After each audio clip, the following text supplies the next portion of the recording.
حضرات مکرم، بات کتنی بیہودہ کیوں نہ ہو، لیکن کوئی اعتراض ہو تو اس کا جواب تو ہونا چاہیے۔ دیکھیے، بات یہ ہے کہ اگر کوئی شخص اللہ کی پکڑ میں ہو تو ظاہر ہے کسی مصیبت میں ہوگا، اور اگر اللہ کی طرف سے آزمائش میں ہو تب بھی تو بظاہر مشکل میں ہوگا۔ اب کوئی بندہ اگر مشکل میں ہے تو اب یہ فیصلہ کیسے ہو کہ یہ اللہ کی طرف سے پکڑ میں ہے یا آزمائش میں ہے؟ یہ فیصلہ کیسے ہو؟ اس کا بڑا آسان طریقہ یہ ہے، یاد رکھیے کہ اللہ کی طرف سے کوئی پکڑ ہو یا عذاب ہو تو اس کے ٹلنے کی دعا ہوتی ہے، مولا اس مصیبت سے بچا لے، اس آفت کو ٹال دے، اس عذاب کو دور کر دے۔ اور اگر اللہ کی طرف سے آزمائش ہو تو کہا جاتا ہے مولا میں اس قابل تو نہیں تھا کہ مجھے اس آزمائش میں ڈالا جاتا، پر ڈال دیا ہے تو اب اس پہ پورا اترنے کی ہمت بھی عطا فرما۔ یارو، اگر پکڑ اور عذاب ہو تو اس کے ٹلنے کی دعا ہوتی ہے، اور اگر آزمائش ہو تو اس پہ پورا اترنے کی دعا ہوتی ہے۔ جب جبریل امین نے میرے آقا کریم کو یہ تمام بتایا کہ یہ سب کچھ ہوگا تو آقا کریم نے رب کی بارگاہ میں دعا کے لیے ہاتھ اٹھائے، یہ عرض نہیں کہ مولا میرے حسین کو ان مصیبتوں سے بچا لے، عرض کی مولا حسین کو صبر عطا فرما اور اس صبر پر اجر عطا فرما۔ یارو، کسی مفتی مولوی سے فتویٰ نہیں چاہیے، زبان رسالت گواہی دے رہی ہے، حسین کسی پکڑ میں نہیں ہے، وہ آزمائش سے گزر رہے ہیں۔ حضرات مکرم، میں اپنی تقریر کے اختتامی لمحات میں ہوں، اور ویسے بھی زیادہ بولنا اور زیادہ کھانا بچوں کا شیوا ہوتا ہے۔ میری عمر تک آتے آتے آدمی ذرا سمجھدار ہو جاتا ہے، تو میں صرف کیونکہ میں اگر نصیحت کرنا بھی چاہوں تو اس پیرائے میں کرنا چاہتا ہوں کہ وہ ہضم ہو جائے اور اس پر عمل کرنے کی ہمیں توفیق بھی مل جائے۔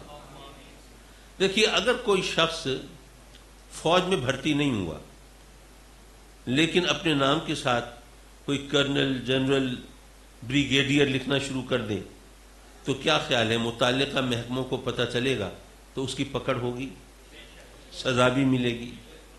اسی طرح کوئی شخص کبھی پولیس میں بھرتی نہیں ہوا لیکن اپنے نام کے ساتھ ڈی آئی جی یا آر پی او یا ایس پی لکھ رہا ہو تو اس کی بھی پھر شامت تو آئے گی۔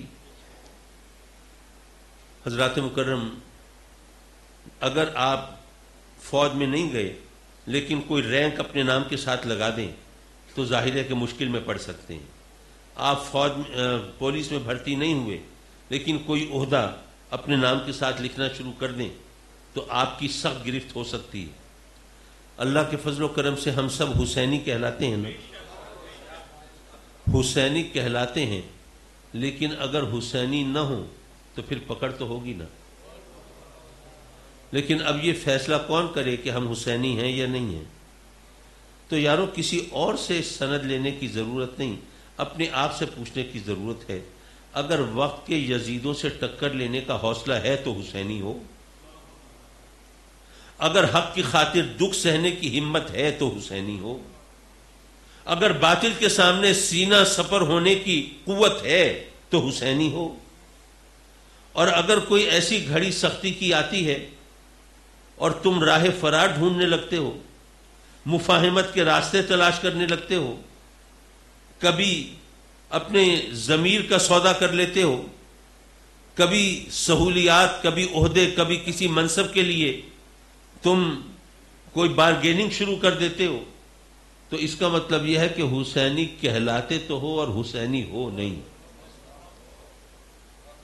اور جب حسینی نہ ہو اور کہلاؤ تو پھر اس کو تو سب کچھ پتا ہے نا، اس سے کچھ چھپا ہوا تو نہیں ہے، پھر پکڑ تو ہوگی۔ اس لیے یہ کوئی معمولی بات نہیں ہے حسینی ہونا اور حسینی کہلانا، یہ ایک بہت بڑا منصب ہے، رب کی بارگاہ میں اس کا بہت بڑا مقام ہے۔